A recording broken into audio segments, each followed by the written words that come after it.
Welcome to Martin Monday's Intentional Intimacy, where love, life, and legacy meet in the moments that matter most. Every week, I will share sacred reflections of my 30-year marriage before Martin's passing, as well as our life now without him. May these reflections help us live with more weight, warmth, and wisdom. Martin was a letter carrier by profession, but a life carrier by purpose. So let's take a moment and let intentional intimacy speak.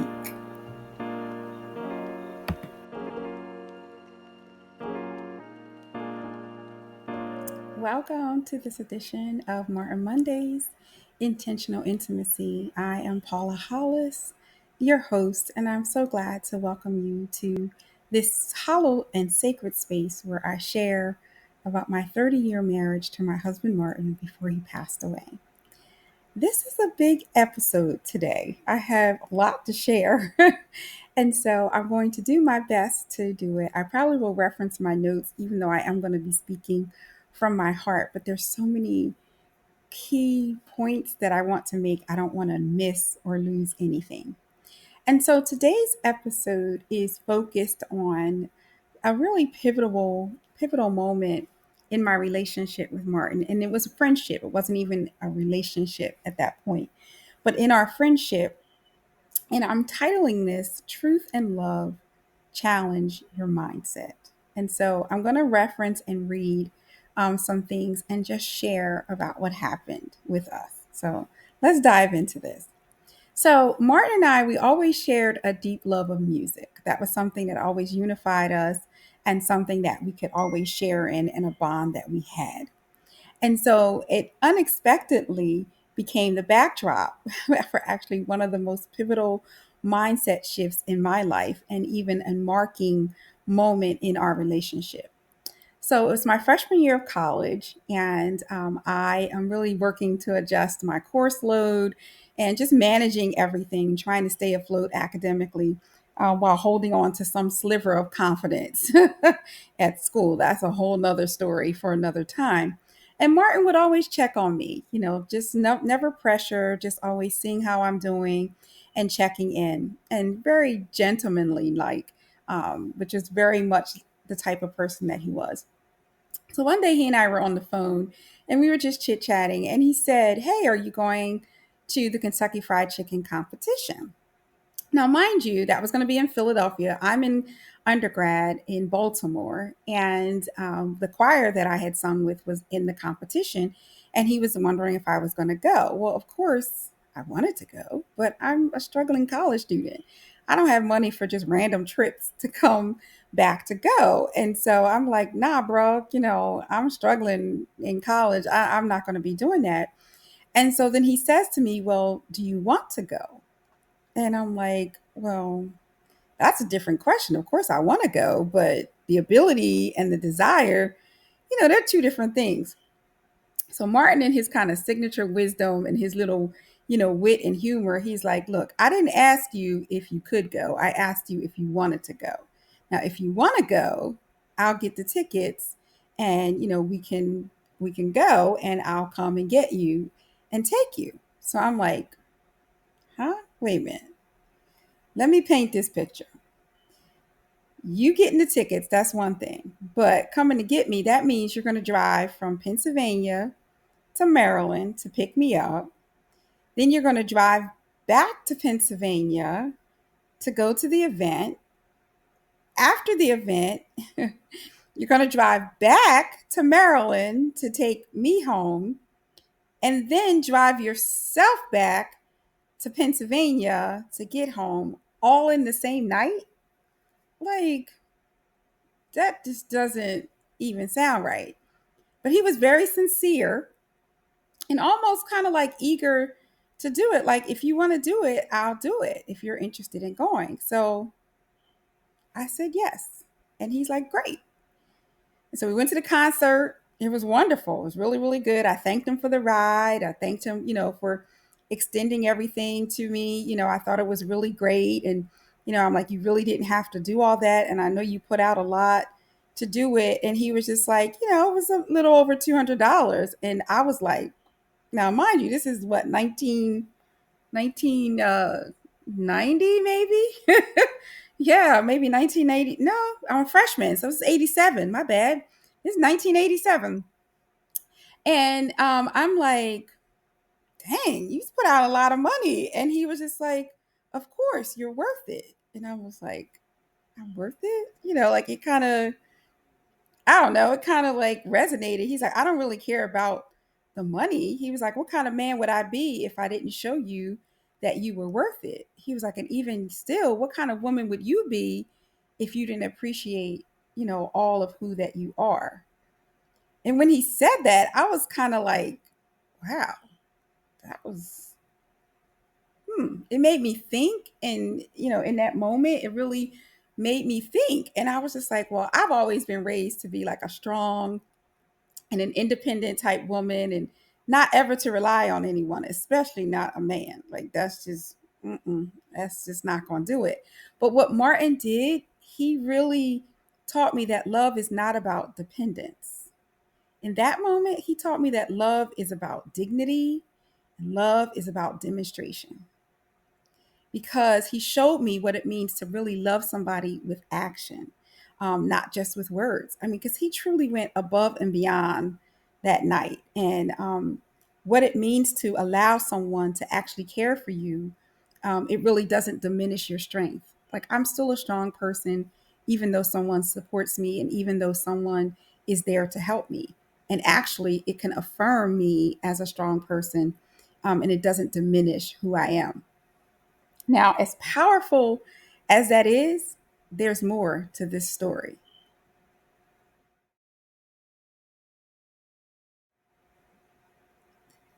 The story didn't stop there. On the long ride home, because remember, we had a lot of riding back and forth.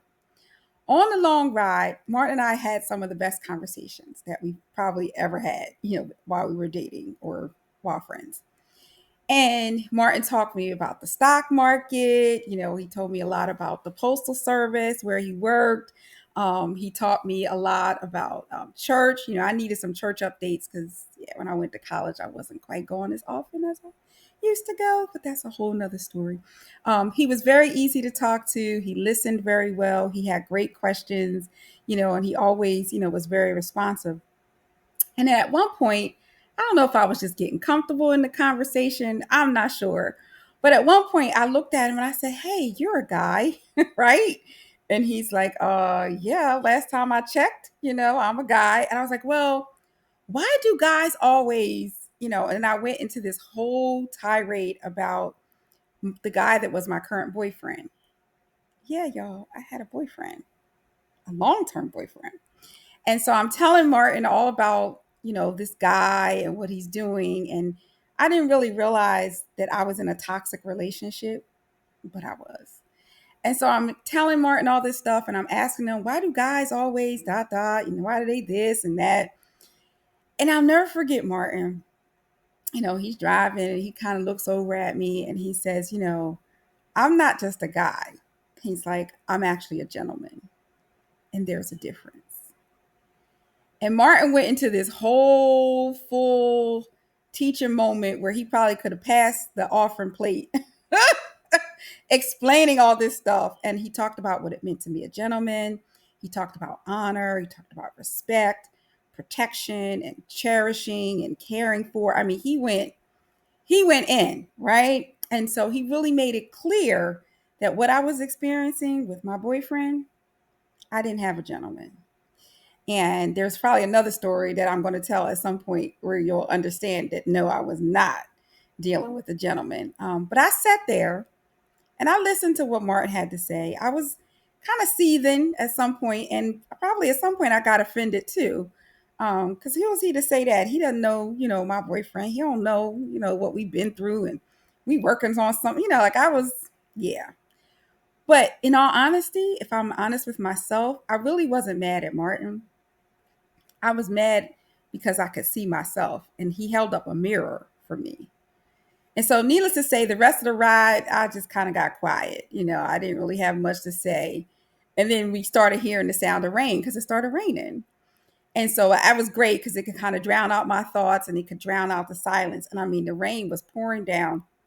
And that really became the soundtrack for the rest of the ride. So we finally got to my dorm. Martin got out first, being a gentleman. He opened my door, pulled out a umbrella, he walked me over to my building and everything under this shared umbrella. And the whole time as we're walking across the parking lot, I'm constantly being reminded of how Martin is very honoring, how supportive he is, and just how consistent that he's always been. It wasn't just about this night, it's what he's always been. I've had known Martin my whole life, and he was always a very consistent presence. And so we got to my door, and I'm standing there, and something happened. I don't know. I can't explain it. But I turned and I looked at Martin and I said goodnight and I kissed him on his cheek. Yeah. I don't know. I did. I just kissed him on his cheek. And he looked at me and he's like, wow. That was Martin's word, y'all. Wow. He said, wow. He's like, you're welcome. I was like, checkmate.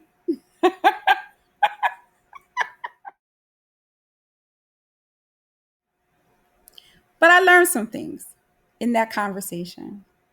I learned that a friend will speak the truth in love, even if it's uncomfortable, even if it challenges your mindset, and even if you really don't want to hear it. Martin didn't just give me a ride, he really gave me a perspective that night. He reminded me that real love, whether it's in a friendship or a romance, real love is rooted in truth, respect, and care. Martin didn't say what I wanted to hear that night, not at all.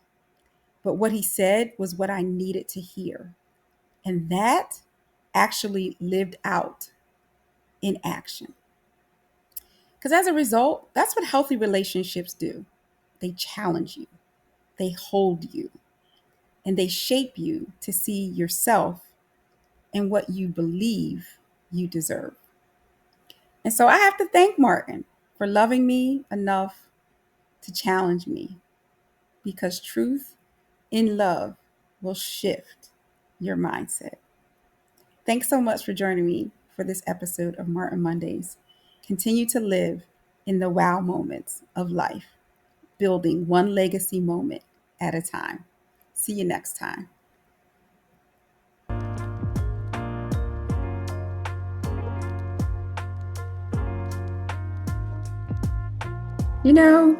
Martin used to say a lot of things.